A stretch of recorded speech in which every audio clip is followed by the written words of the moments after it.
Oke, untuk materi pengenalan basis data bisa dilakukan nanti. Pada nanti disilahkan.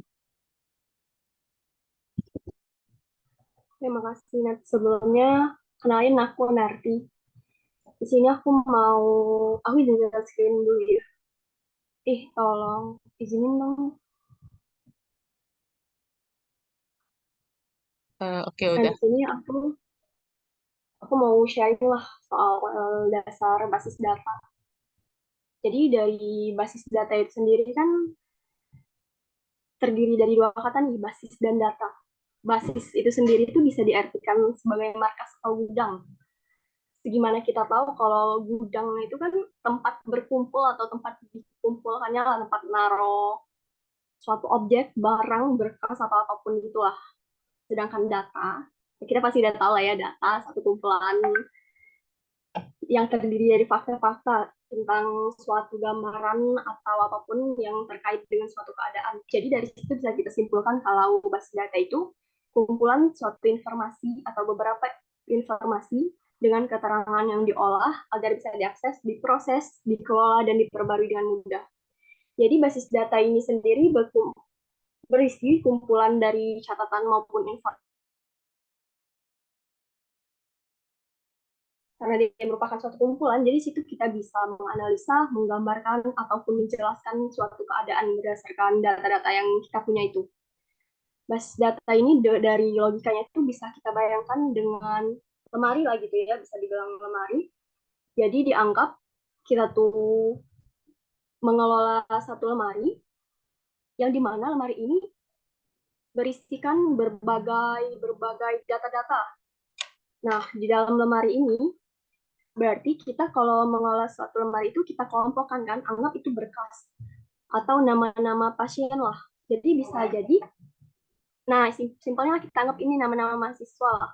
Nah, kita kelompokkan itu misal berdasarkan NIM. Nah, jadi basis data di sini tuh contohnya ya kita mengelompokkan nama-nama mahasiswa itu berdasarkan NIM di dalam lemari. Entah kita kelompokkannya itu kita masukkan ke dalam keranjang atau map gitu. Jadi ada inisial A misalnya. Nah, inisial A itu dalam satu map pertama, inisial B dalam map kedua. Nah, beberapa map itu ditaruh dalam lemari. Yang dimana berarti di situ data-datanya udah rapi kan. Nah, lemari ini yang dianggap sebagai basis datanya. Nah, untuk dari apa sih dari definisi basis data tadi, di situ bisa kita simpulkan juga lah kalau prinsip dan tujuan dari basis data ini dia mengatur, mengelompokkan, memilah maupun mengorganisasikan arsip data. Dari situ juga dia tuh memberikan kemudahan dan kecepatan untuk kita dalam mengambil maupun mengolah data. Karena itu, kita sebagai pengguna juga dapat menyimpan data-data kita itu membuatnya menjadi lebih efisien dengan ruang penyimpanan yang lebih terorganisir kayak yang aku bilang tadi contohnya per map dengan masing-masing inisial nama gitu. Untuk untuk operasi dalam basis data ini terdiri dari beberapa, yaitu create database, drop database, create table, drop table, insert, query, update, dan delete. Nah, untuk database itu kan berbagi jadi create dan drop. Nah, create itu sendiri, ada sedikit create itu pembuatan basis data baru yang lebih kepada pembuatan lemari arsip yang baru. Sementara drop database penghapusan basis data yang lebih kepada perusahaan lemari arsip beserta isinya. Jadi di sini kalau kita logikan lagi bisa dibilang create database ini kita punya lemari baru. Tadi kita punya satu lemari yang dimana itu berdasarkan nama-nama mahasiswa yang mapnya itu diurutkan atau dikelompokkan berdasarkan NIM. Ini kita punya lemari baru lagi, entah itu lemarinya khusus mata kuliah atau apapun. Itu namanya create database, nambah lemari baru. Kalau untuk drop database, penghapusan basis data atau perusakan lemari, berarti tadi kan kita udah punya dua nih, misal udah punya dua lemari. Lemari pertama nama-nama siswa, lemari kedua mata kuliah ya. Nah, di sini kalau drop database kan penghapusan atau perusakan lemari. Berarti misal contohnya kita menghapus atau merusakan lemari mata kuliah, berarti kita punyanya satu lagi dong, sisa satu lagi gitu loh. Berarti data yang kita punya emang cuma nama mahasiswa lagi, sisa itu. Karena drop menghapus, create menambah gitu. Gitu juga dengan create dan drop table. Nah, bedanya di sini kalau database tadi kita logikakan sebagai lemarinya, table di sini kita logikakan sebagai mapnya. Anggap yang tadi misal aku contohin pertama lemari nama mahasiswa, itu kan di apa sih? Di dalamnya ada map kan berdasarkan inisial nama mahasiswa. Misal A, ada orang tuh. Di sini create table tuh kita nambahin map baru. Map kedua misalnya map B. Itu kita nambahin map itu, map B yang berarti inisial nama-nama mahasiswa yang berinisialkan nama B, itu berarti udah nambahin table baru karena map di situ berperan sebagai table. Gitu juga dengan drop table, berarti penghapusan table atau perusakan map tadi. Kalau kita ngapus mapnya berarti itu kita udah ngedrop table gitu. Selanjutnya ada insert. Kalau insert ini kan penambahan atau pengisian data baru ke sebuah table di sebuah basis data. Nah, bisa dianggap sebagai penambahan lembaran arsip ke sebuah map arsip. Jadi insert ini tuh kita memasukkan data dalam map. Misal kayak tadi kan dalam map inisial nama A itu ada Ali. Di sini kita tambahin, itu Ali doang ya. Di situ kita tambahin, kita insert. Setelah Ali mungkin yang kedua ada Abi. Nah, berarti itu kita udah insert data namanya. Menambah suatu data ke dalam map. Kalau query, di sini pengambilan data dari sebuah table yang lebih kepada pencarian lembaran arsip dari sebuah map arsip. Berarti di sini tuh query itu kita nyari mana sih data yang Ali gitu loh. Jadi kita cari lemarinya ini, mapnya ini loh Ali gitu. Kalau update, pengubahan data. Nah, update ini berarti tadi kan misal kita tuh ada data yang inisial nama A, yaitu Ali, mau kita edit, misal jadinya Adit. Gitu. Kita nge-update berarti kan itu udah update. Bisa dibilang itu namanya udah update berarti. Terakhir delete. Nah, kalau delete ini penghapusan sebuah lembaran arsip. Berarti edit tadi kita hapus itu namanya itu udah proses dari delete. Selanjutnya sih ERD ya, atau Entity Relationship Diagram.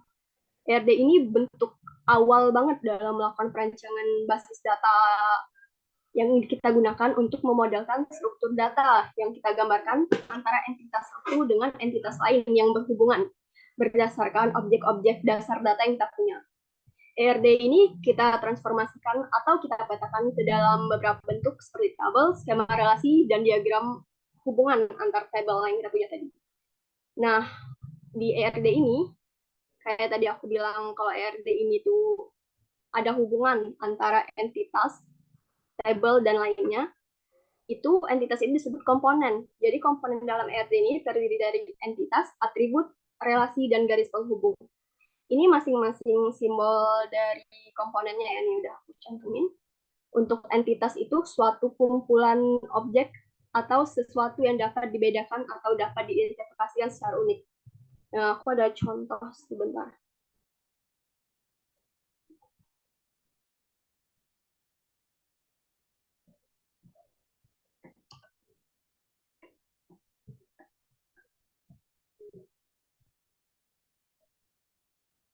Ya, kok. Berarti ya guys.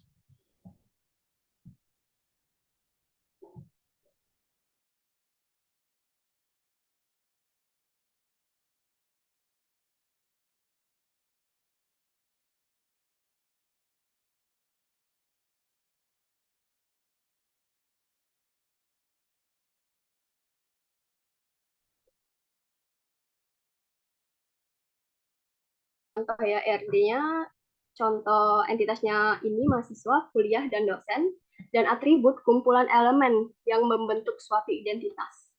Di atribut ini ada yang bersifat unik, itu namanya primary key dan foreign key. Nanti dijelasin lebih lanjut.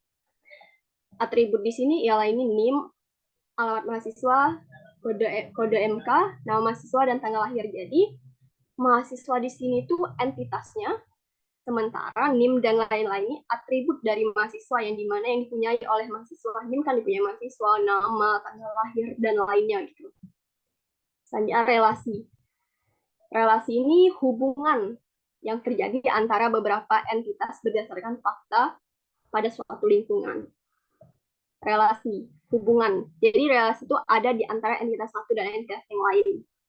Dia menghubungkan entitas satu dan entitas yang lain, entah hubungan apa sih? Relasi ini tuh fleksibel banget gitu loh, sesuai entitas yang kita punya, masing-masing entitas yang kita punya. Kayak gini kan, mahasiswa sama kuliah. Mahasiswa ini mempelajari. Sebenarnya ini tuh maksudnya mata kuliah ya, mempelajari mata kuliah. Mata kuliah ini di sini dosen mengajar mata kuliah. Jadi di sini tuh buat yang simbol ini tuh benar-benar relasinya itu apa sih gitu loh. Nah, yang terakhir garis penghubung. Garis penghubung ini notasi yang menghubungkan keterkaitan antara notasi yang digunakan, baik itu entitas, relasi, dan atribut. Ini garis penghubung. Jadi untuk masing-masing entah itu entitas, atribut, maupun relasi itu dihubungkan melalui garis penghubung. Dihubungkan oleh garis penghubung gitu. Jadi ini contoh RD ya. Nah, selanjutnya itu kardinalitas. Kardinalitas ini relasi yang menunjukkan jumlah maksimum entitas yang berelasi dengan entitas pada himpunan entitas yang lain. Itu ditentukan berdasarkan fakta yang terjadi. Nah, jadi kardinalitas ini terbagi menjadi 3, one to many, dan many to many.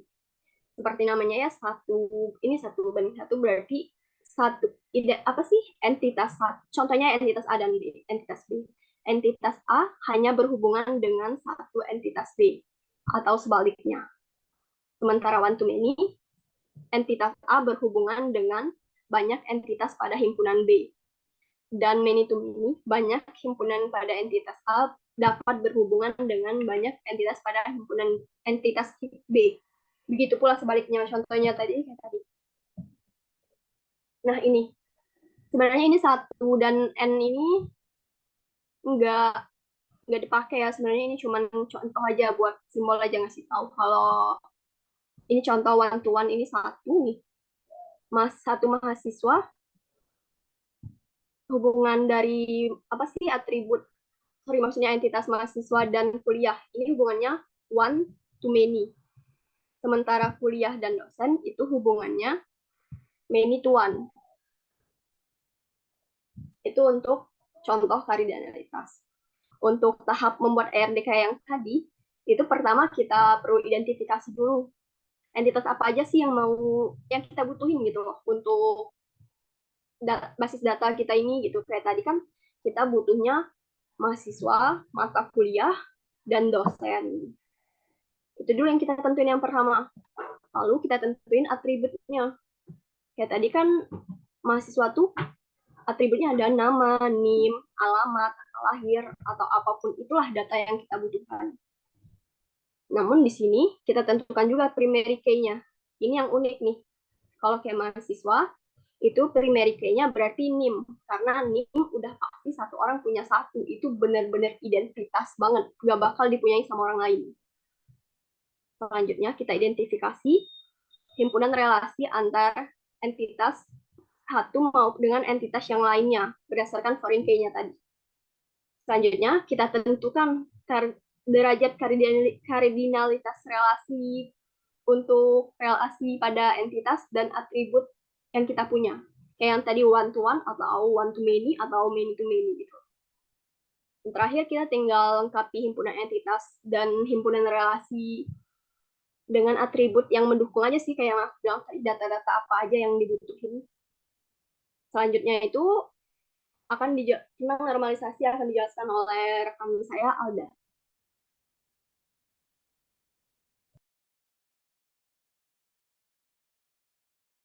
Oke, terima kasih Kak Nati. Kita lanjut ke normalisasi. Tapi sebelum kita masuk ke normalisasi,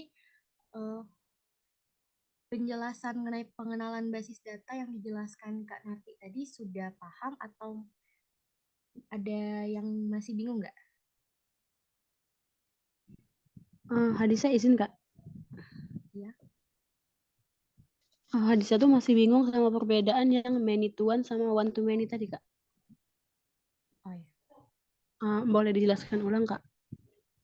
Oke, terima kasih. Bentar ya Hadisa. Oke, sekalian menunggu Kak Narti, dari Tiara dengan Alia, ada yang masih dibingungin?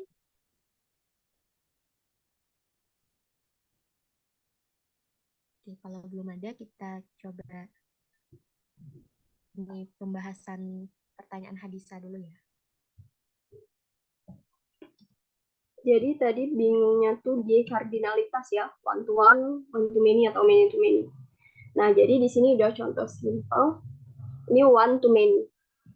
Satu satu mahasiswa mengambil banyak mata kuliah. Tapi satu mata kuliah itu hanya diambil satu mahasiswa. Banyak mata kuliah diambil satu mahasiswa. Sorry. Satu mahasiswa. Ini udah masuk logika gak sih? Satu mahasiswa mengambil banyak mata kuliah. Jadi mahasiswanya satu, mata kuliahnya banyak. Gimana? Hadisa ngerti nggak di kata-katanya ini? Oh, ya Kak, ya paham. Makanya one to many. Satu mahasiswa mengambil banyak mata kuliah. Banyak mata kuliah diambil satu mahasiswa. Dan di sini kenapa many to many? Kuliah mengajar di sini sorry dosen dan kuliah one to many. Satu dosen bisa mengajar banyak mata kuliah. Tapi untuk banyaknya mata kuliah itu, masing-masing mata kuliah itu bisa diambil oleh satu dosen. Atau aku ada contoh ini.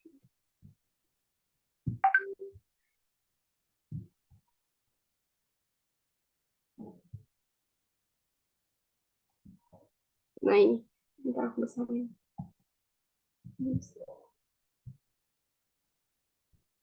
Wait.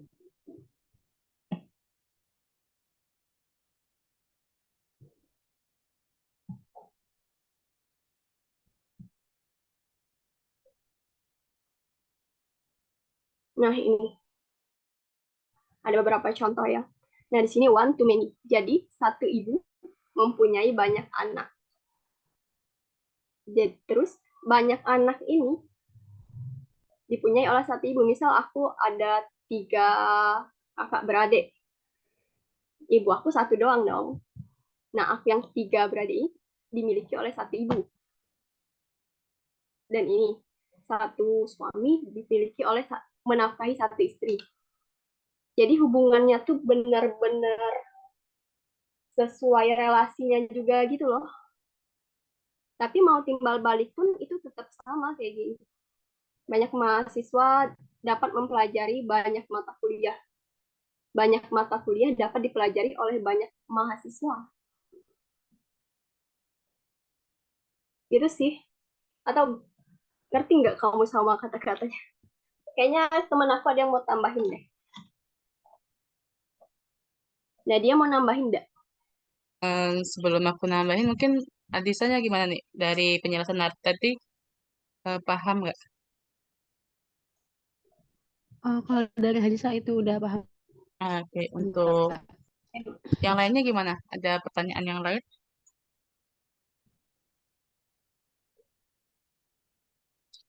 Mungkin kalau nggak ada, kita lanjut ke materi berikutnya.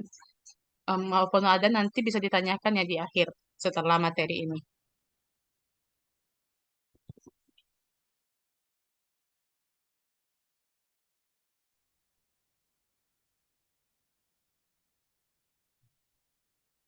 Oke, kita lanjut ke normalisasi.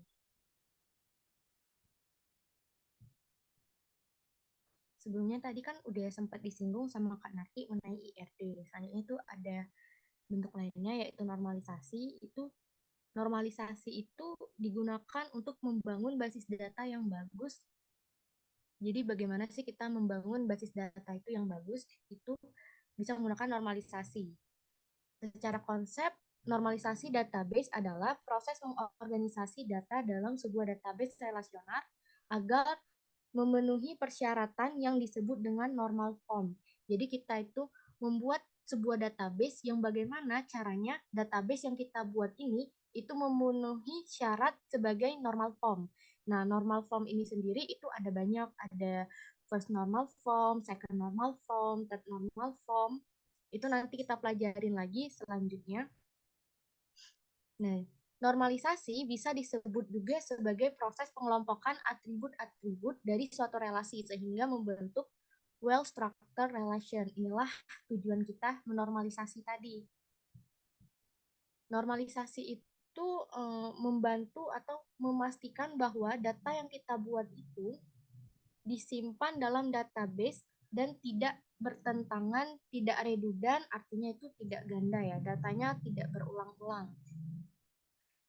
Keuntungan dari normalisasi itu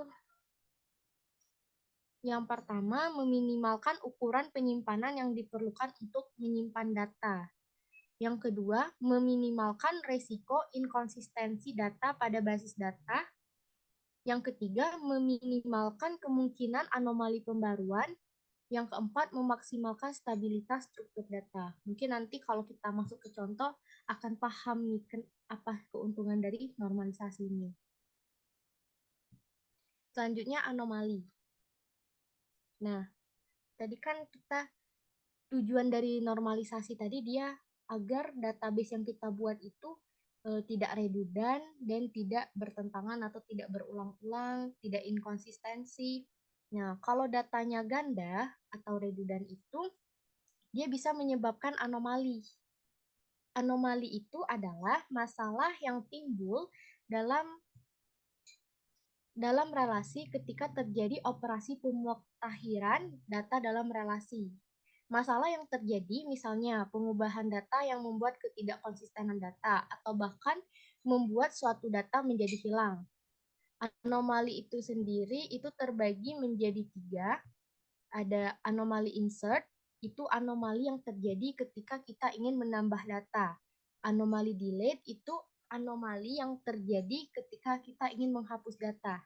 Yang ketiga, anomali update itu anomali yang terjadi ketika kita ingin mengedit data atau mengubah data. Oke, kita contohnya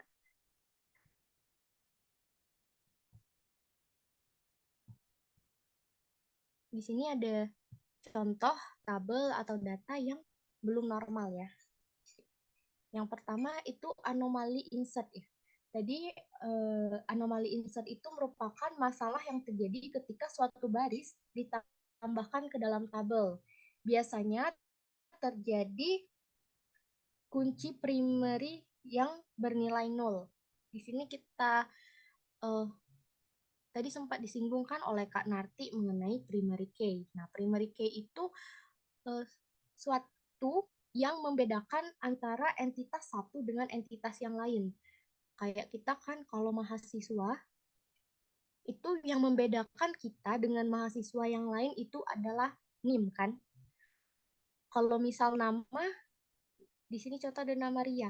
Ria itu banyak kan nama orang yang namanya Ria itu nggak cuma satu. Tapi kalau NIM, satu NIM itu udah pasti satu orang. Karena setiap orang itu pasti mempunyai NIM berbeda. Entah itu orang kembar, namanya mirip, mukanya sama, tapi NIM-nya pasti berbeda. Nah, di sini kita bisa lihat ini NIM ini bisa menjadi primary key. Kemudian kode matkul juga ini primary key. Nah, hubungannya dengan anomali tadi, misal ada mahasiswa baru. Kalau mahasiswa baru itu sudah pastikan terdaftar NIM-nya, itu sudah ada namanya, prodinya, jurusannya, itu kita sudah tahu kan kalau mahasiswa baru. Tapi dia belum ambil kode matkul. Sedangkan kalau kita mau memasukkan data, itu harus terisi semua. Primary key-nya tidak boleh 0. Jadi itulah dia disebut menjadi anomali insert. Jadi dia tidak bisa. Selanjutnya anomali update. Nah, kalau anomali update itu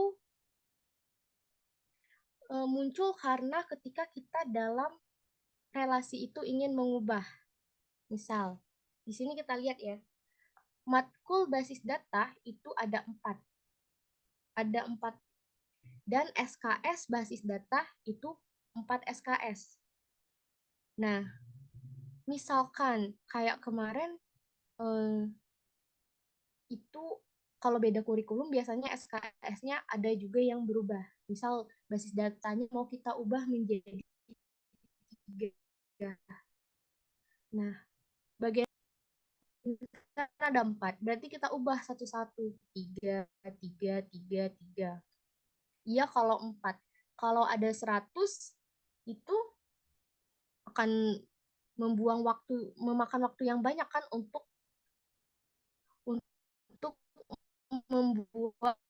mengubah semua SKS-nya. Mungkin satu baris saja kita yang terlewat, satu baris saja kita ketinggalan, dia masih 4 SKS esensi. Jadi datanya inkonsistensi, tidak konsisten. Selanjutnya itu anomali delete. Kalau anomali delete itu masalah yang terjadi ketika kita ingin menghapus data. Maksudnya itu menghapus satu baris gitu ya, satu data. Nah, contohnya ya. Di sini ada yang mengambil mata kuliah matematika itu hanya ada 1 orang, itu ada Alit. Nah, misal kita ingin menghapus ini, maka dia akan mata kuliah, kode mata kuliah, nama mata kuliah, SKS dan nilainya ini terhapus semua. Dan tidak ada lagi kan di sini yang ngambil matematika. Jadi, misal kita ingin tahu M003 itu mata kuliah apa sih? Kita kan nggak tahu karena sudah terhapus. Jadi, dia juga tidak termasuk menjadi anomali. Oke, sampai penjelasan kakak mengenai anomali, ada yang ingin ditanya nggak? Ada yang masih bingung nggak?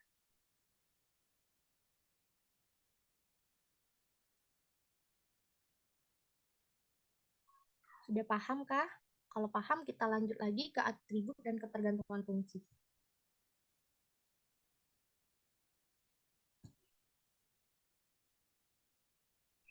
Izin Kak, Ya, boleh nggak Kak ulangin yang anomali insert itu Kak?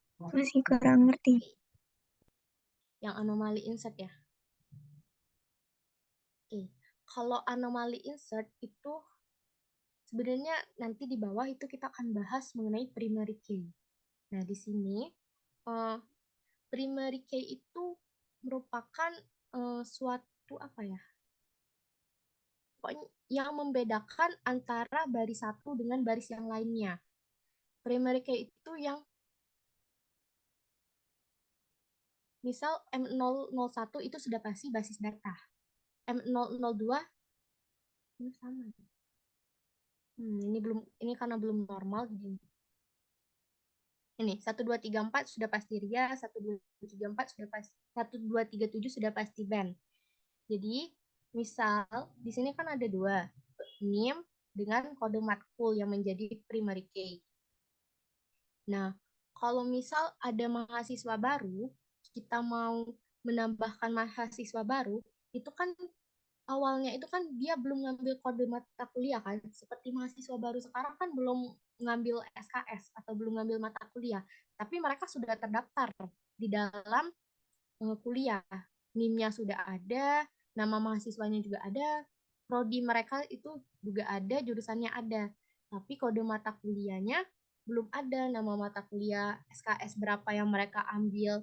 Jadi kan kalau misal kita mau nambah data di sini, yang di NIM terisi, yang di mahasiswa terisi, yang di prodi terisi, yang di jurusan terisi, sedangkan yang di mata kuliah ini masih kosong. Sehingga itu tidak boleh kalau misal primary key-nya itu ada yang kosong. Jadi dia belum bisa untuk menambah datanya. Sudah paham belum kalau itu? Atau yang tadi yang nanya siapa? Ya Kak, Iya. Udah paham belum Alia maksudnya? paham Kak, paham. Kita lanjut. Dari Alia dengan Hadisa ada yang mau ditanyain? Alia, ya Alia. Hadisa dengan Tiara.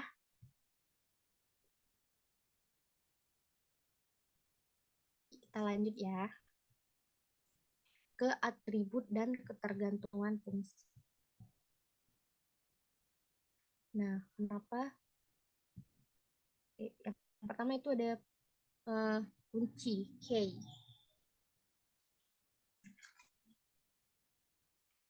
Kenapa sih di basis data itu kita perlu mengetahui juga tentang key atribut atau atribut kunci ini? Jadi penggunaan key itu untuk seperti yang udah kakak bahas sebelumnya itu membedakan suatu entitas di dalam himpunan entitas dengan entitas lain. Secara konsep masing-masing entitas itu akan memiliki nilai key yang berbeda. Jadi untuk key itu terbagi menjadi 5, ada super key, kandidat key, primary key, alternate key, dan foreign key. Nah, super key itu adalah satu atau lebih atribut yang dapat membedakan setiap baris data secara unik. Jadi dia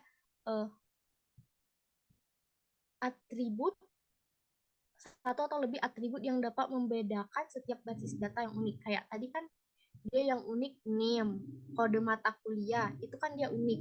Yang hanya dimiliki atau yang hanya membedakan satu entitas dengan entitas lain atau dapat membedakan satu baris dengan baris yang lain. Di sini ada contoh. Kak mau tanya coba. Di sini yang termasuk super key yang mana? Dengan email.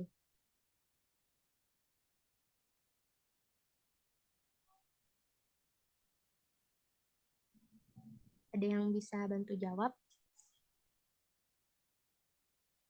Kalau salah nggak apa-apa, kita juga masih belajar. Oke, kalau malu, di sini kan kita lihat ya. Yang pertama tadi kita udah sempat bahas kalau NIM setiap orang itu berbeda. Jadi NIM itu termasuk super key. Jadi kan super key itu satu atau lebih atribut yang dapat membedakan. Jadi dia boleh lebih dari satu. Selanjutnya ID rec. ID itu juga berbeda setiap barisnya. Sini kita lihat. Ini berarti juga super key. Nama orang itu biasanya ada yang sama. Kita nggak bisa menjamin nama orang itu bisa membedakan satu entitas dengan entitas yang lain. Kemudian jurusan sudah pasti dia bukan, karena dia pasti ada dalam satu jurusan itu banyak orang kan. Selanjutnya email ini juga termasuk menjadi super key karena kita kalau mau buat email baru itu kita harus membuat emailnya orang yang pakai email itu kan. Jadi dia juga termasuk menjadi super key. Tadi kan super key satu atau lebih ya kan. Jadi super key itu gini. Tadi kan ada NIM, ID rec, sama email yang menjadi super key. Dia juga bisa dikombinasikan. Jadi NIM dengan ID rec, NIM dengan email, atau ID rec plus email, atau ketiganya kita gabungkan semua juga bisa. Itu yang disebut dengan super key.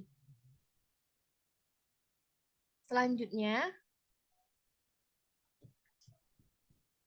itu ada kandidat key. Nah, kalau kandidat key itu minimal subset dari super key.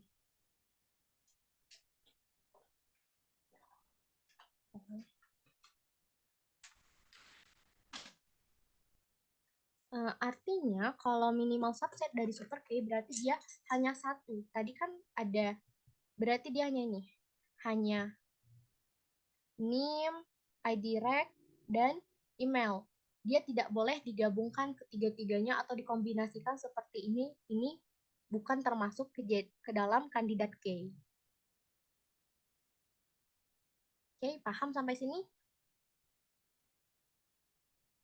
Paham, Kak. Selanjutnya, primary key. Kalau primary key itu salah satu kandidat key yang terpilih. Tadi kan ada 3 tuh yang menjadi kandidat key. Tadi ada NIM, ID rec, dengan email. Ini yang menjadi kandidat key kan. Nah, cara kita memilih dari ketiga ini untuk menjadi primary key itu yang pertama, key tersebut lebih sering atau lebih natural lah untuk dijadikan sebagai acuan. Yang kedua, key tersebut lebih ringkas. Yang ketiga, jaminan keunikan key tersebut lebih baik. Artinya dia untuk sama itu sangat kecil kemungkinannya. Sama key itu lebih ringkas, artinya lebih simple. Dari ketiga ini kira-kira yang memenuhi syarat ini apa? NIM, Kak. NIM ya, Kak. Nah, ya. Pintar temannya ya. Benar, dia NIM. Karena NIM ini sudah pasti tiap mahasiswa beda, memiliki NIM yang beda. Dan dia lebih simple, lebih ringkas. Jaminan keunikannya itu lebih baik daripada ID direct dengan email. Jadi, setelah di sini, NIM ini kita sebut sebagai primary key. Selanjutnya alternate key. Nah, kalau alternate key ini kandidat key yang tidak terpilih menjadi primary key. Jadi kan tadi ada 3, ada NIM, ID direct dengan email. Yang terpilih menjadi primary key kan NIM. Berarti yang termasuk ke alternate key itu adalah ID direct dengan email. Kalau foreign key ini dia primary key itu yang bertamu ke tabel lain. Nah, nanti lebih jelasnya untuk foreign key. Tadi foreign key juga udah sempat disinggung tuh sama Kak Narti di bagian IRD. Oke. Tentang key udah paham semua? Ada yang masih bingung? Dari kelima key ini? Oke, kalau nggak ada, kita lanjut lagi ke ketergantungan fungsi. Yang pertama itu ada ketergantungan fungsional atau fungsional dependent. Definisinya, atribut Y pada relasi R dikatakan tergantung fungsional pada atribut X. Jika dan hanya jika nilai X pada nilai R mempunyai tepat satu nilai Y pada R. Nah, ini contohnya. Di sini ada tabel pemasok barang. Ini ada nomor pemasok dengan nama pemasok. Baharu, kalau nama pemasoknya Baharu, sudah pasti nomor pemasoknya P01. Kalau Sinar, sudah pasti P02. Kalau Harapan, sudah pasti P03. Itulah kenapa dia disebut sebagai ketergantungan fungsional.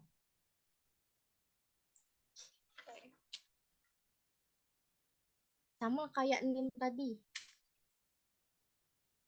Kalau namanya NIM kakak 0801128282626069 itu sudah pasti Alda. Itu pun dengan kalian. Itulah yang disebut dia ketergantungan fungsional. Selanjutnya, ketergantungan fungsional penuh.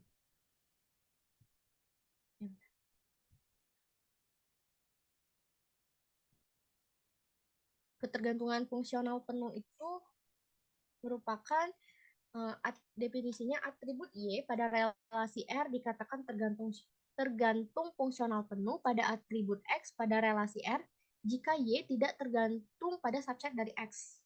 Ini agak pusing kalau baca definisinya, tapi nanti ke contoh. Nih.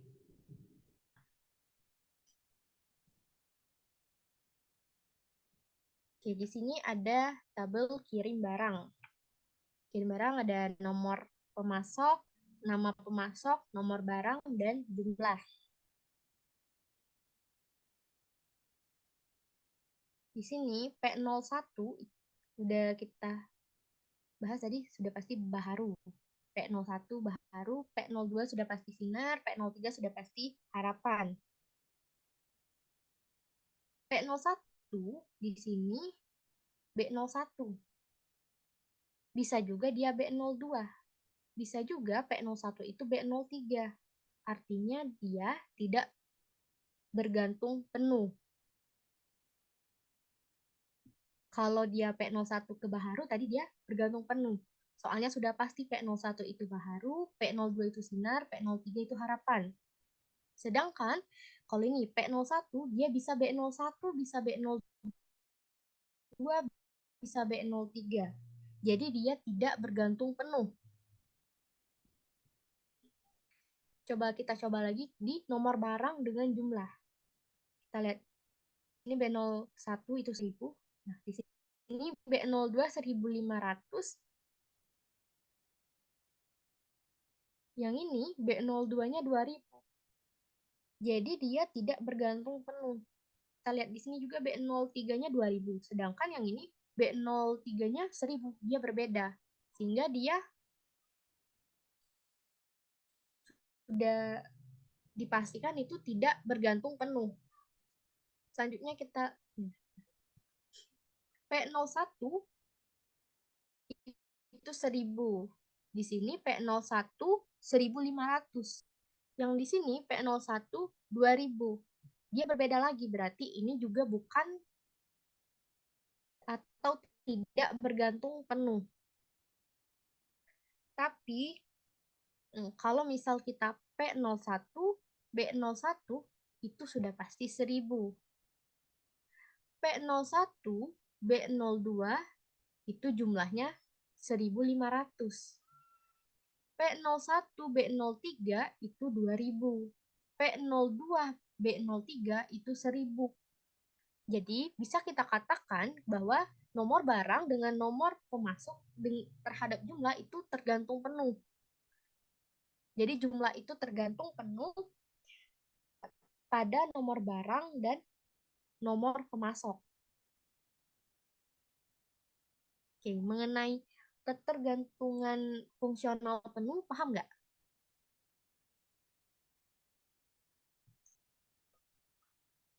Nggak pusing ya, ribet ini. Udah paham? Jadi intinya kalau dia sini ya, intinya kalau misalnya ini kan P01 semuanya baharu. Berarti dia ketergantungan penuh. Di sini P01 tapi dia berbeda. Ada yang B01, ada yang B02, ada yang B03, berarti itu tidak tergantung penuh. Di sini lagi, kalau B01, di sini B02 1500. Di sini, sedangkan di sini B02-nya 2000. Jadi dia juga nggak ketergantungan penuh. Tapi kalau kita ambil B01, P01 1000. B02, P01 itu 1500. Jadi jumlah itu bergantung pada nomor barang dan nomor pemasoknya. Oke. Kita lanjut ke ketergantungan transitif.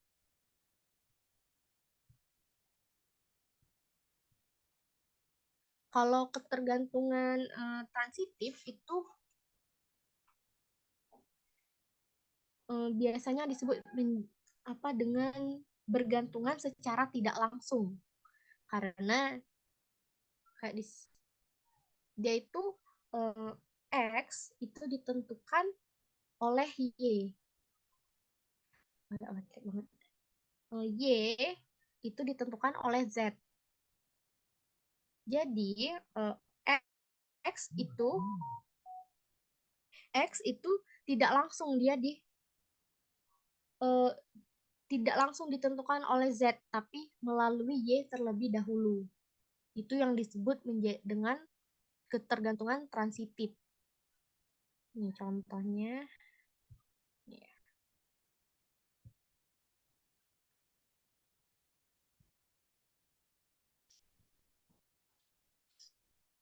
Di sini kita ketahui kalau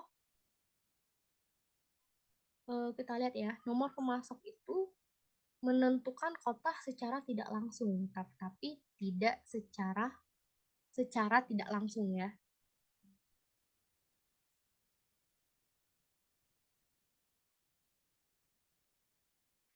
Nah, dari kode kota ini kita bisa lihat nomor pemasoknya. Dari nomor pemasok ini kita bisa lihat kode kota. P01 1, P02 3, P03 2. Kode kota ini dari kode kota ini kita bisa lihat kotanya. 1 itu Jakarta. 3 itu Bandung, 2 itu Surabaya. Maka secara tidak langsung itu berarti nomor pemasok dengan kota ini transitif. Paham nggak yang transitif? Jadi dia kode kota itu ke kota. Nomor pemasok ke kota. Jadi secara tidak nomor pemasok ke kode kota. Jadi nomor pemasok itu transitif dengan kota.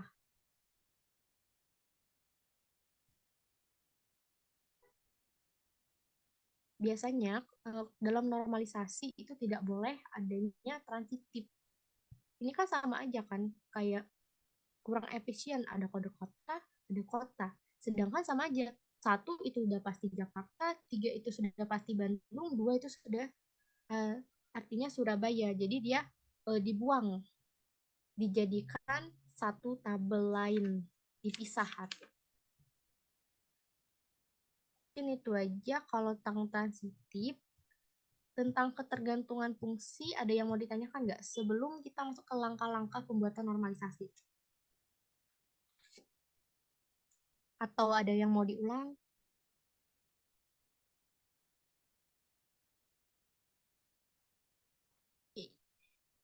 Kalau nggak ada, kita lanjut ke langkah-langkah pembuatan normalisasi. Tadi di awal dibilang ada bentuk-bentuk normal itu ada bentuk tidak normal, bentuk normal pertama atau PNF, bentuk normal kedua, bentuk normal ketiga, bentuk normal Boyce Code, bentuk normal keempat, dan bentuk normal kelima. Nah, biasanya dalam normalisasi itu hanya sampai ke normalisasi bentuk normal ketiga itu sudah cukup baik untuk dijadikan database. Bentuk tidak normal itu menghilangkan perulangan grup. Bentuk normal pertama itu menghilangkan ketergantungan sebagian. Dari bentuk normal kedua, agar dia menjadi bentuk normal ketiga, itu kita menghilangkan ketergantungan transitif. Dari bentuk normal ketiga, agar menjadi BCNF, itu menghilangkan anomali-anomali hasil dari ketergantungan fungsional. Nah, dari BCNF ke bentuk normal keempat, itu kita menghilangkan ketergantungan multi-value. Bentuk normal keempat agar dia bisa menjadi bentuk normal kelima, itu menghilangkan anomali-anomali yang tersisa. Tapi biasanya sampai ke 3 saja, bentuk normal ketiga saja itu sudah cukup bagus, sudah bagus. Kita ke contoh ya. Di sini, bentar. Di sini dia tidak normal. Kenapa? Karena dia masih ada data yang kosong. Ya, kita kalau manusia kita bisa bacanya. Ini pasti P01, ini juga P01. Kalau yang di sini juga 1, di sini juga 1, di sini Jakarta, di sini Jakarta. Tapi kan komputer enggak gitu. Kita emang mudah membacanya, tapi enggak dengan komputer. Jadi itulah kita perlu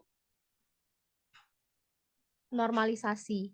Jadi bentuk tidak normal atau unnormalized form itu bentuk tabel yang belum ternormalisasi. Tabel yang belum ternormalisasi adalah tabel yang memiliki atribut yang berulang. Bentuk tidak normal merupakan kumpulan data yang akan direkam. Tidak ada keharusan mengikuti form tertentu. Dapat saja data tidak lengkap atau terduplikasi. Data dikumpulkan apa adanya sesuai dengan saat input. Nah, contohnya ya, kalau kakak kemarin itu dengan Bu Anita disuruh bawa nota dari Indomaret itu kita ubah menjadi bentuk tabel. Nah, tabel mentah yang kita dapat itu masih bentuk anormal biasanya. Kayak ini contohnya, dia masih ada data yang kosong, masih gabung menjadi satu gini kan. Biasanya ciri data anormal itu masih ada data yang kosong. Selanjutnya, kita setelah dari data anormal ini, kita ubah menjadi bentuk normal pertama atau first normal form. Syarat bentuk normal ke-1 antara lain semua data harus lengkap. Jadi yang tadi kosong itu kita isi. Tadi kan kosong di sini, nggak ada P01. Kita isilah menjadi P01, di sini juga 1 Jakarta. Di sini juga P01, 1 Jakarta. Tidak ada set atribut berulang atau bernilai ganda. Telah ditentukannya kandidat K. Tiap atribut hanya memiliki satu pengertian. Nah, tadi dari bentuk anormal tadi yang masih kosong, mana tadi ya? Tadi yang masih kosong, kita isi. Suara kakak kedengeran nggak ya? Soalnya di sini lagi hujan deras, maaf ya. Halo, tes. Kedengeran nggak? Oke, maaf ya. Kalau hujannya agak deras. Nah, jadilah dia menjadi bentuk normal pertama. Selanjutnya, untuk menjadi bentuk normal kedua, itu bentuk data telah memenuhi kriteria bentuk normal pertama. Ya, tadi kita udah isi. Yang kosong udah kita penuhi. Kemudian, atribut bukan case sudah tergantung penuh terhadap K-nya. Nah, kayak ini kan ini K. Ini juga K. Ini kita pisah. Dia menjadi nomor pemasok, kode kota, dan kota. Kemudian ini yang nomor barang dan jumlah, ini dia jadi menjadi satu tabel berbeda lagi. Dia jadi nomor barang, jumlah, dan ini tetap ikut nomor pemasok.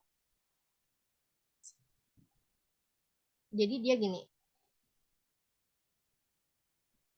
Nah, nomor pemasok, kode kota, dan kota. Selanjutnya, nomor pemasok, nomor barang, dan jumlah. Dia sudah menjadi second normal form. Selanjutnya, bentuk normal ketiga. Suatu relasi dikatakan dalam bentuk normal ketiga jika memiliki syarat berikut. Berada dalam bentuk normal kedua, atribut yang bukan G tidak tergantung transitif terhadap K-nya. Tadi kita udah bahas kalau transitif itu dia tidak bergantung secara langsung atau ketergantungan secara tidak langsung. Nah, kita lihat yang transitif tadi ya. Nah, di normal kedua itu ada tabel yang tadi udah kita pisah menjadi nomor pemasok, ini kode kota dan kota. Ini kan transitif ya. 1 itu udah pasti Jakarta, 3 udah pasti Bandung, dan 2 itu sudah pasti Surabaya. Sehingga ini kita pecah lagi tabelnya. Seperti ini.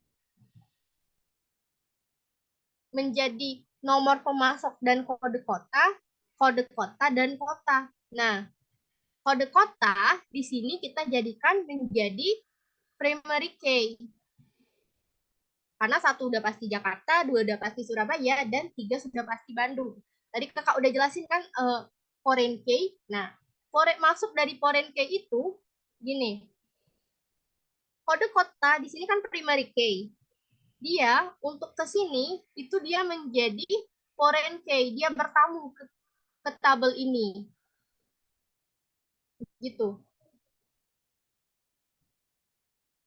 Nah, kalau bentuk datanya sudah ini, udah nggak ada lagi transitif, sudah nggak ada lagi data kosong, semuanya sudah kita penuhi syarat-syaratnya, jadi sudah selesai bentuk normalisasi kita. Jadi dia dipecah menjadi 1, 2, dan 3 tabel. Selanjutnya itu ada BCNF, tapi kalau BCNF normal keempat dan normal kelima ini jarang ya. Kakak aja pas basis data itu rasanya sampai ke normal ketiga. Ini kita bahas dikit ya. Kalau BCNF itu definisi bentuk normal Boyce code, suatu relasi disebut memenuhi bentuk normal Boyce code jika dan hanya jika semua penentu atau determinan adalah kunci kandidat atribut yang bersifat unik. BCNF merupakan bentuk normal sebagai perbaikan terhadap third NF. Suatu relasi yang memenuhi BCNF selalu memenuhi third NF, tetapi tidak untuk sebaliknya. Kalau bentuk normal keempat, dia berkaitan dengan sifat ketergantungan banyak nilai atau multi-value differency pada suatu tabel yang merupakan pengembangan dari ketergantungan fungsional. Bentuk normal kelima ini merupakan nama lain dari project join normal form, yang itu berhubungan dengan ketergantungan relasi antar tabel. Oke. Materi normalisasinya sampai di sini aja. Ada yang mau ditanyakan dari awal sampai kita masuk ke contoh ini? Ada yang masih bingung?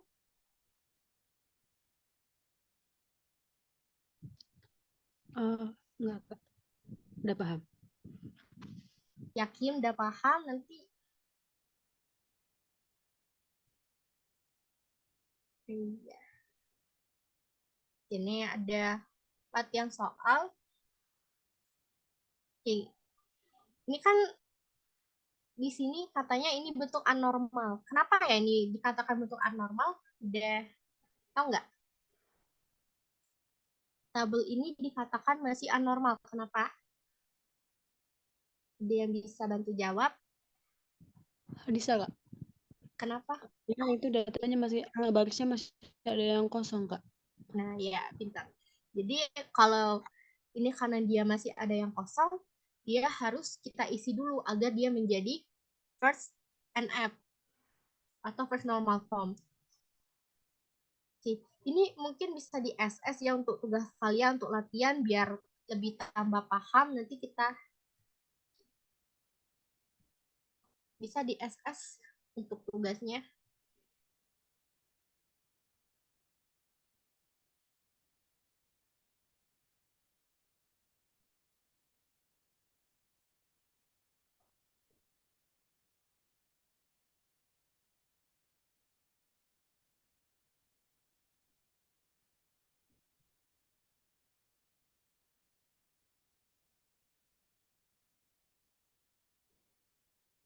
Udah di SS? Sudah, Kak. Oke. Sebelum kakak tutup sekali lagi nih, kakak mau nanya, ada yang masih bingung?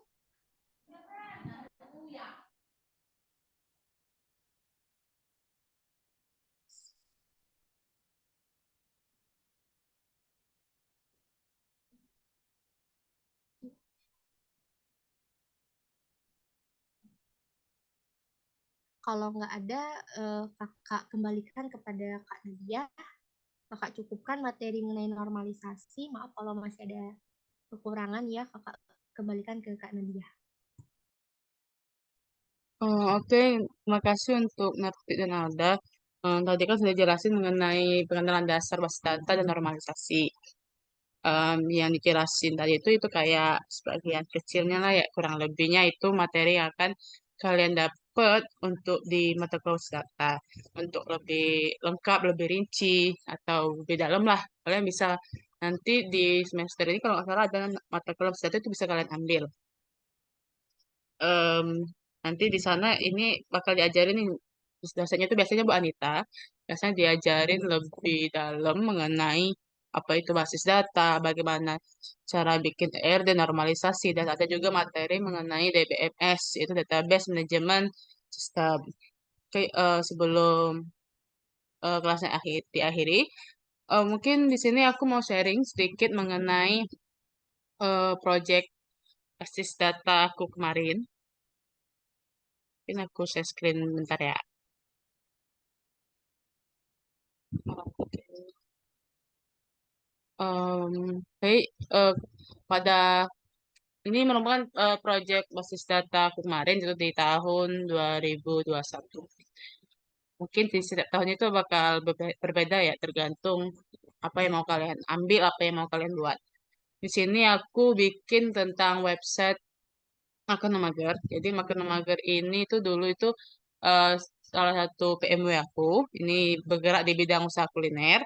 Jadi dia ini produknya itu ada pangsit. Nah, di pangsit itu dia ada tiga jenis, ada ada tiga menu lah. Itu ada pangsit goreng, pangsit frozen, dan pangsit panggang. Nah, dari jenis atau menu ketik dari menu ini itu ada lagi namanya rasa atau sub menunya. Itu ada sosis, keju dan lain-lain. Tadi kan udah dijelasin tuh tentang normalize sampai dengan 3NF. Nah, jadi di sini nih ada tabel unnormalized, jadi sebelum dia normal. Di sini kenapa dikatakan unnormalized? Jadi di sini nih karena di bagian ini kan ada dua baris nih. Nah, di bagian ini nih masih ada data yang kosong. Kemudian dari data anomalies ini atau sebelumnya data ini diambil dari hasil penjualan ya. Nanti mungkin project kalian tergantung em, dari mana apa ya tentang apalah project kalian intinya. Setelah kita punya data atau tabel unnormalized, ini kita ke bentuk 1NF. Nah, di bentuk 1NF ini dari tabel unnormalized itu kita isi data-data yang kosong. Saya di sini kan ada dua nih. Di sini kita lengkapi lah ya. Jangan sampai ada data-datanya itu yang kosong. Seperti yang dijelaskan oleh Alda tadi. Nah, mungkin di sini dibentuk 2NF-nya itu agak sedikit berbeda ya dengan yang dicontoh ya tadi. Kalau ini contohnya ini tadi, di sini ada dalam bentuk tabel. Nah, tapi yang dibikin di sini itu dalam bentuk tabel relasi. Ya, tabel relasi. Sebenarnya bentuk 2NF ini kan dia syarat yang kedua ini atribut bukan kunci haruslah memiliki ketergantungan fungsional sepenuhnya pada kunci utama primary key. Jadi kayak dari tabel 1NF ini kayak kita pecah gitu.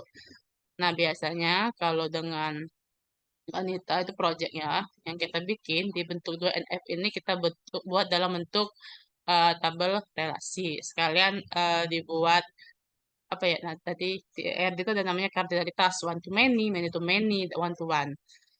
Nah, kalau tadi kan dicontoh dari Narti itu kan eh, one to many-nya tuh sini one-nya satu, many-nya tuh n. Nah, tidak semua bentuknya tuh ada satu n atau satu m itu enggak. Tapi bisa juga ini garis satu gini, yang many-nya itu kayak dalam bentuk segitiga arah ke samping gitu. Biasanya dengan wanita pakainya sistemnya yang begini. Nanti kalau kalian punya project nih tentang ini, kalian bisa menyesuaikan aja. Setelah kita dapat nih bentuk 2NF, dibuatlah bentuk dari 3NF. Di 3NF ini kita bisa lihat syaratnya itu tadi kan atribut bukan kunci tidak boleh memiliki ketergantungan fungsional terhadap atribut bukan kunci lainnya.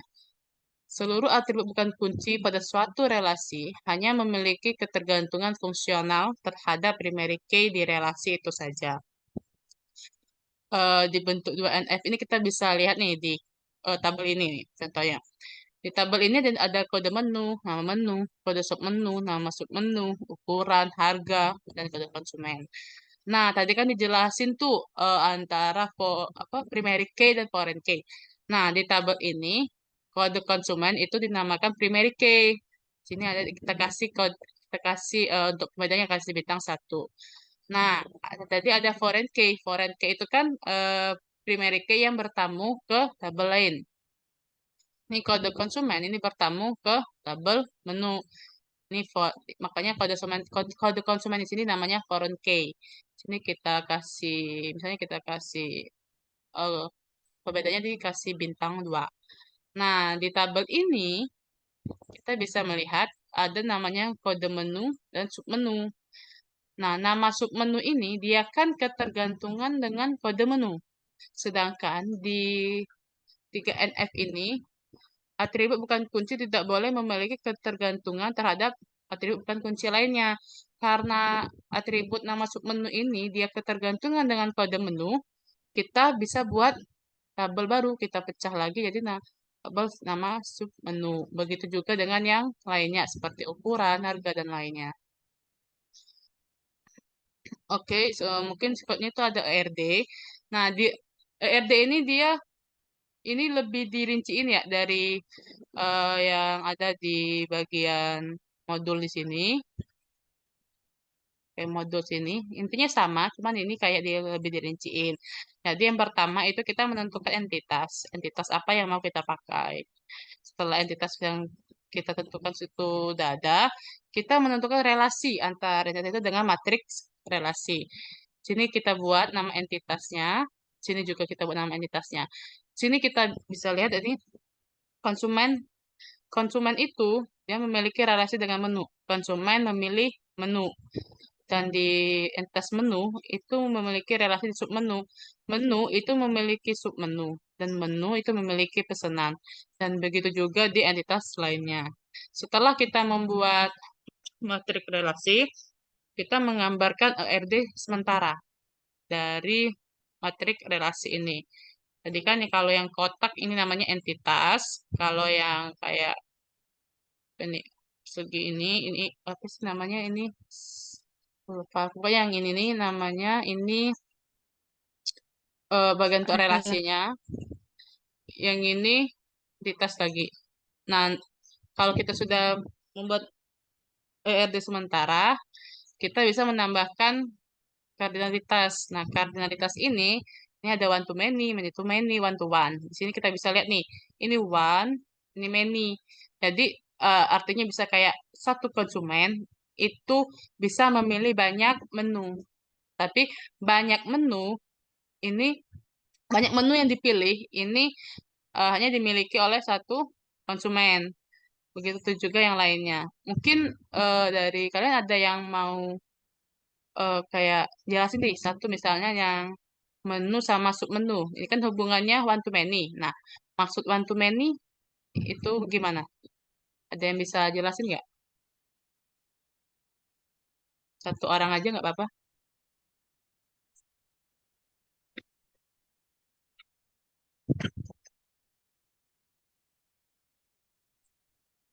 Ada nggak jelasin kayak satu konsumen ini memilih banyak menu, tapi banyak menu ini dimiliki oleh satu konsumen. Mungkin siapa ya? Petunjuk aja kali ya. Em, mungkin Hadisa bisa nggak jelasin kayak yang menu sama submenu? Soalnya nggak apa-apa kok.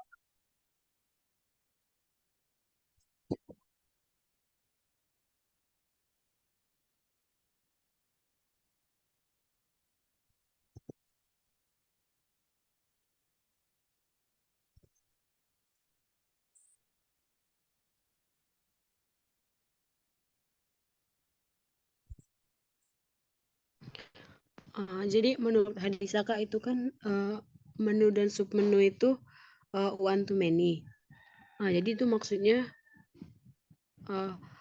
dalam menu itu terdiri dari beberapa menu, gitu Kak. Oke. Ini untuk menu submenu ini kan one to many ya. Ini bisa diartikan kayak satu menu itu memiliki banyak submenu. Tapi banyak submenu ini dimiliki oleh satu menu. Begitu juga dengan yang lainnya. Misalnya yang ini ada many to many. Banyak menu ini memiliki banyak pesanan. Dan banyak pesanan itu bisa memiliki banyak menu. Eh, Kalau untuk one to one, sini misalnya ini ada pesanan dengan pengiriman. Satu pesanan itu memiliki satu pengiriman. Dan satu pengiriman itu memiliki satu pesanan. Oke, selanjutnya setelah kita menambahkan kardinalitas, itu kita akan menentukan kunci utama atau primary key. Jadi kan udah dijelasin nih primary key itu gimana. Misalnya di entitas konsumen, itu primary key ada konsumen. Dan begitu juga yang lainnya. Kemudian untuk langkah keenam, ini kita bisa menambahkan atribut yang diperlukan.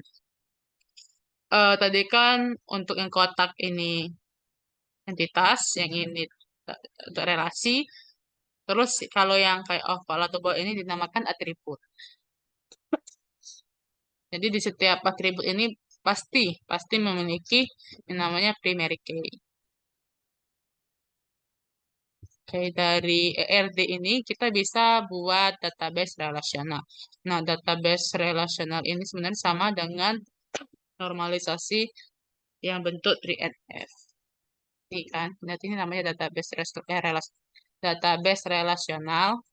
Ini dengan yang ini itu sama. Mungkin nanti untuk record sama modulnya kita bakal kirim ke grup ya. Mungkin untuk Alia, Tiara, sama Adisa ada yang ingin ditanyain nggak? Mengenai materi dari pengenalan dasar basis data sampai dengan normalisasi.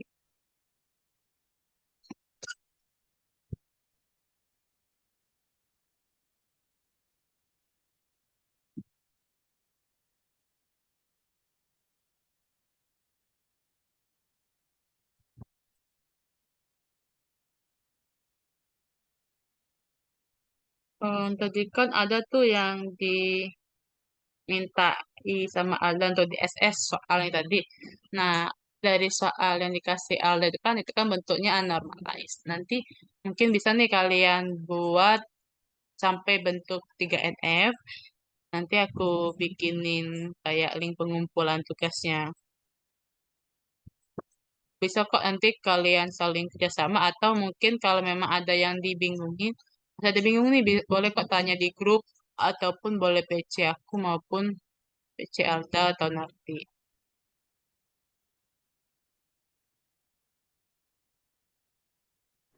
Oke, Kak.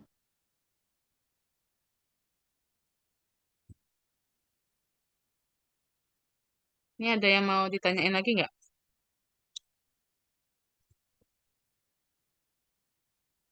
Oh, Dari Hadisa cukup, Kak. oh ya, kira-kira em, tuh berapa lama nih untuk tugas yang normalisasi? Mungkin 2 hari bisa nggak? Sebelum kelas sebelum berikutnya. Untuk jadwal kelas berikutnya nanti kita diskusiin lagi aja. Kalian bisanya kapan? Sama jamnya kita fleksibel aja ya. Kapan bisanya? Nggak harus dari kami yang nentuin. Biar sama-sama enak, sama-sama bisa jamnya.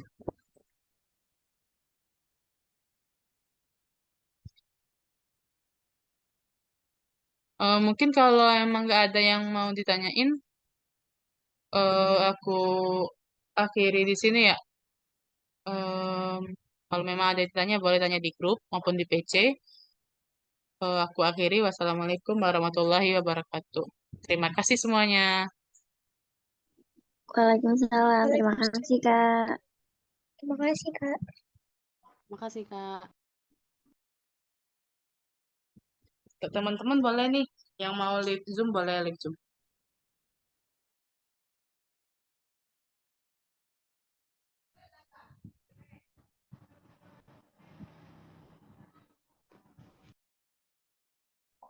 P. P. Ada Amit, ada Amit. Ih, nanti. P Alda, Mas B suara kamu kecil dah. Tadi Weh, suara kamu Alda, besar. kau kan memang hujan, nih. Terus, ngapa pas hujan suara kau kuat nian? Kau teriak, Iyo, emang gak kedengeran Kak hujan nih. Tidak, suara Lagi kau sama makin siapa kuat. kan? Bentar, aku matiin Jadi background-nya. Dok.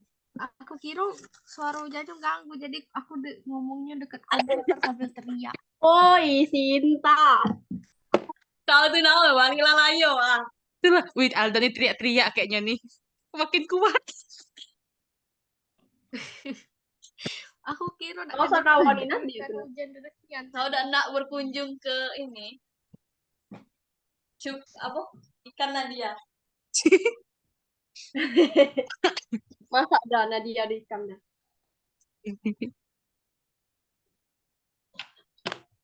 Zoom apa? Narti, ngajar. Minta kawan nih.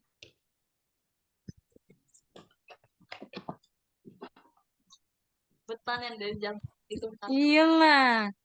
Itulah, mereka Inilah. berdua nih sama-sama kelamuan di Tungkal. Kelamuan di Pagar Alam sih kok yang. Gitu. Nanti kapan kelayo Kak?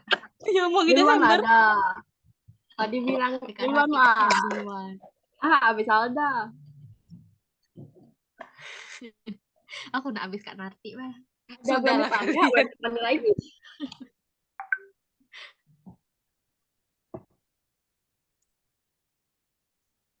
Dua Aku hari minta cukup ya. kan dah tadi untuk ngumpul itu? Cukup. Ada Tapi kalau mereka sibuk panitia, Iya. Kasihan woi pelatih dan orang kasih tingkas. Memang dikasih, coy, biasanya. Kasihan deh aku ngeliatnya. Dari C++, dari biasanya. aduh kok itu jawabannya di Google. Sih kalau aku jadi mereka. Nat, Sinta ngepop guling kau. Nah, gulingnya di sini, bantal masih di spraynya pakai kaki. Berpencar Menyebar. anjing. Dah guys, gue mau keluar. Sudah Jajan gabung. istri. Dadah. Melo. Sudahlah. Makasih Alda. Melo. Tidak beli apa nih kan kamu?